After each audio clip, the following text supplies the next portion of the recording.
Alright, this is my second day of practice, third day of official practice. It's my second day getting out here for the Northern Opens here on the James River.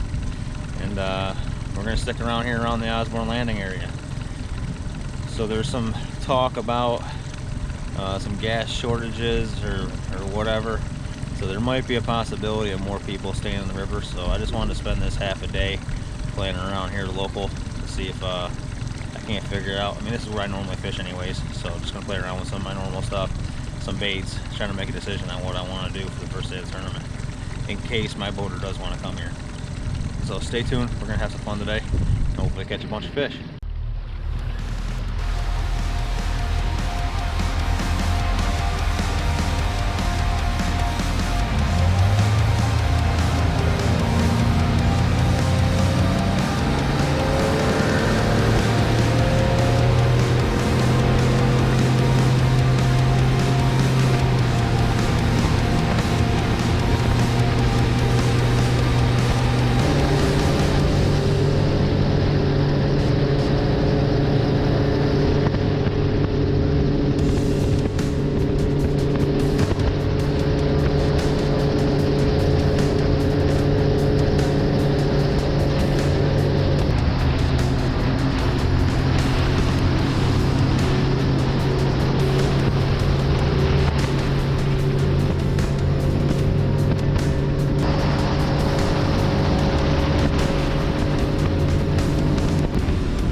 probably not gonna be easy to do. Like,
set up. Little keeper. Little baby keeper. But hey, that's how tough I think this derb's gonna be.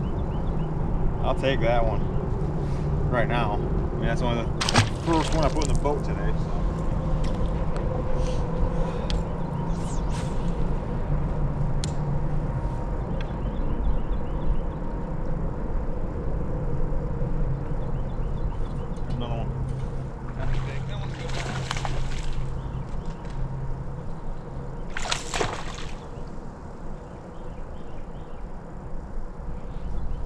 Like I said, they should be set up right there.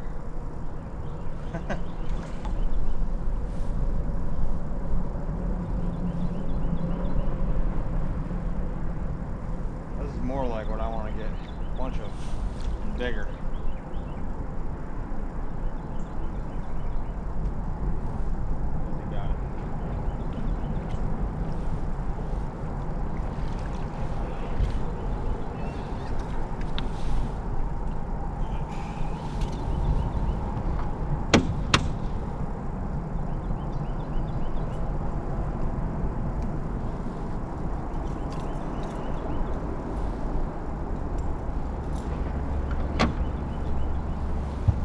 There we go. Not a giant.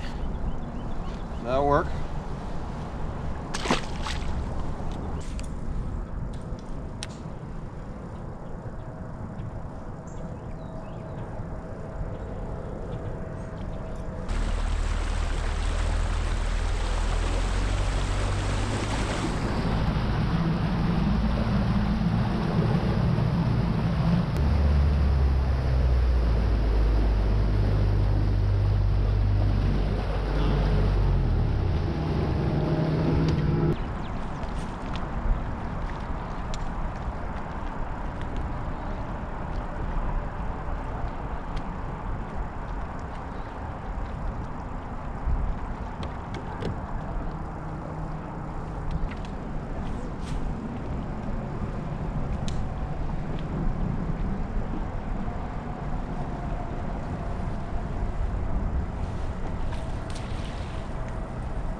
That pretty good. That one's on the outside of the face, but not bad. Take it. Parallel and rip wrap.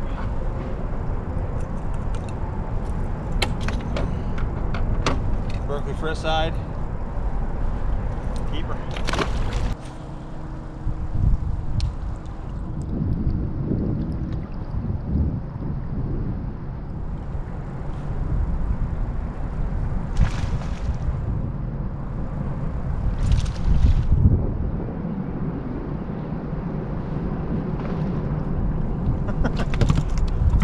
Feisty little guy, huh?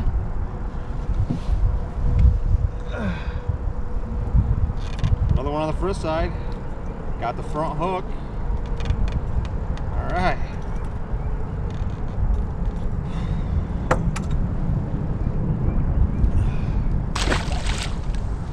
Front edge. It's the front edge of a current seam. The current's running right up to that front of those rocks right there. Same thing on the other side. Pretty textbook stuff. Running that first side. It's actually 12-pound red label fluorocarbon. 7-foot medium heavy Versa Series fish shield rod. That's a 6.6 to 1 gear ratio Revo SX. Looks pretty good.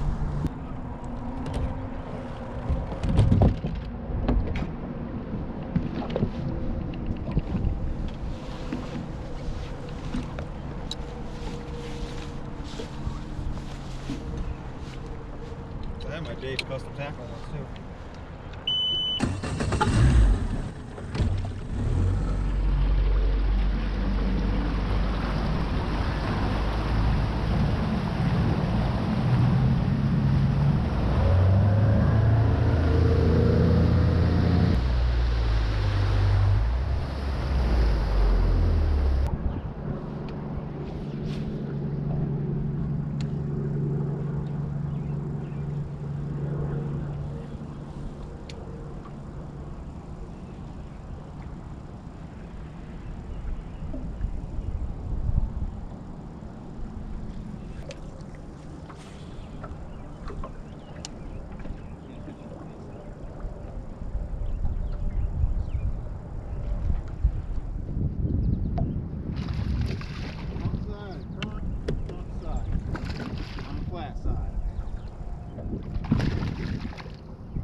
Got a pattern dialed in here. There we go. So it's a little better one.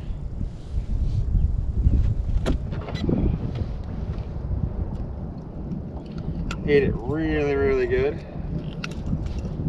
So main river, front side of the current, where the current's actually hitting the structure, and that's where those fish are setting up to eat. Getting the right angle and the right cast, that's key.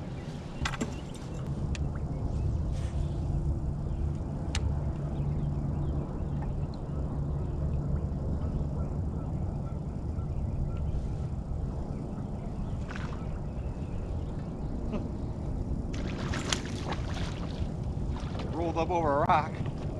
Fish hit it like a topwater. They're pretty aggressive when you can get around them. The problem today was getting around them.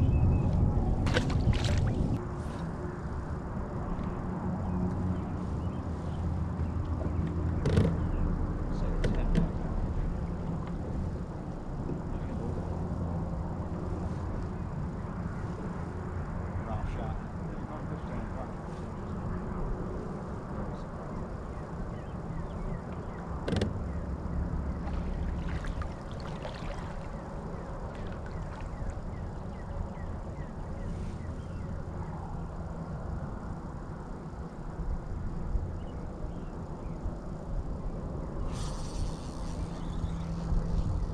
I don't know what I got here. An angry one. Gotta be a catfish of some sort. Yep. I'm running a freaking tail, I think.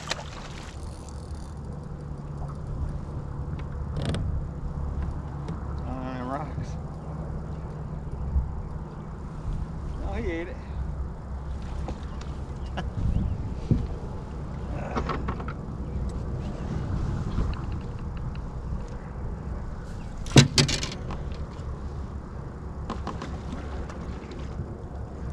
You ate it good, didn't you, boy?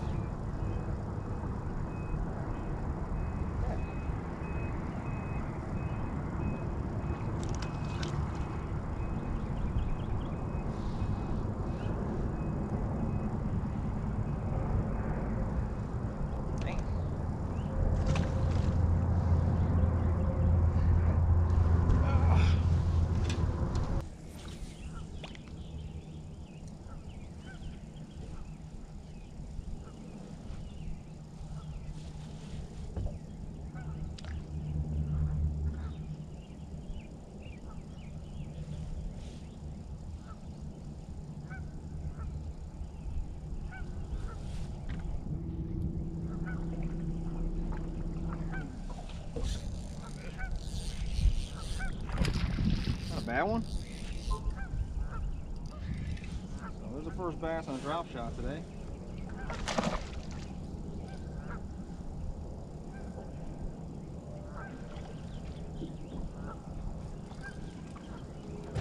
Sick.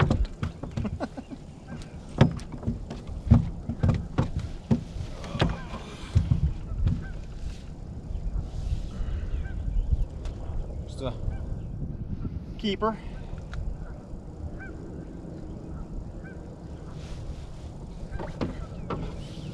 Hooked them really good.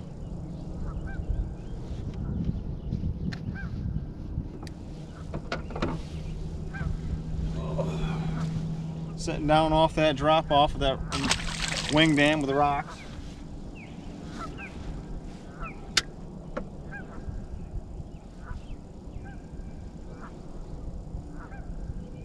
So there's a lot of people throwing a drop shot. The biggest thing that differs from mine is I'm throwing a little 1/0. That's a heavy cover finesse. It's a drop shot hook, and then a little teeny 1/16 ounce barrel drop shot weight. That's only probably like a 10-11 inch leader, and that's 8-pound fluorocarbon. The rod for it is a Brian Thrift Fitzgerald drop shot Ned rig rod. It's a 7-foot medium, which is probably a little softer than that. You know, it's got a good little bit of bend to it, and that's a Revo X spinning reel, size 30, 15-pound braid to an 8-pound fluorocarbon leader. That's it.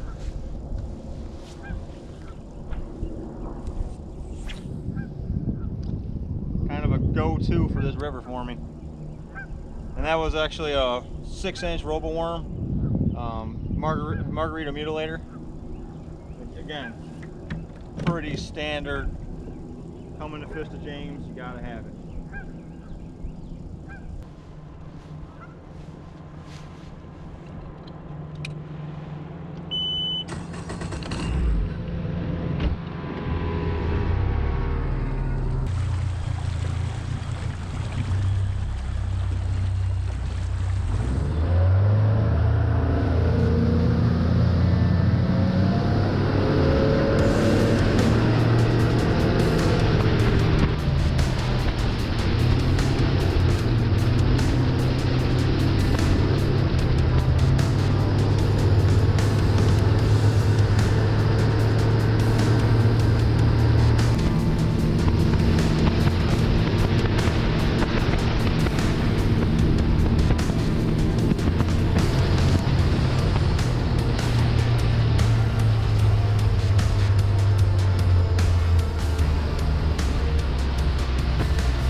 Alright, that's a wrap. Practice is all done.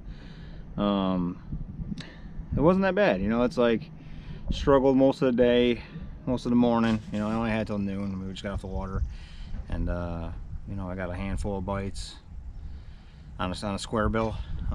Actually, this guy right here, a little flat side square bill, which is not unusual. You know, I catch a lot of fish on square bills here.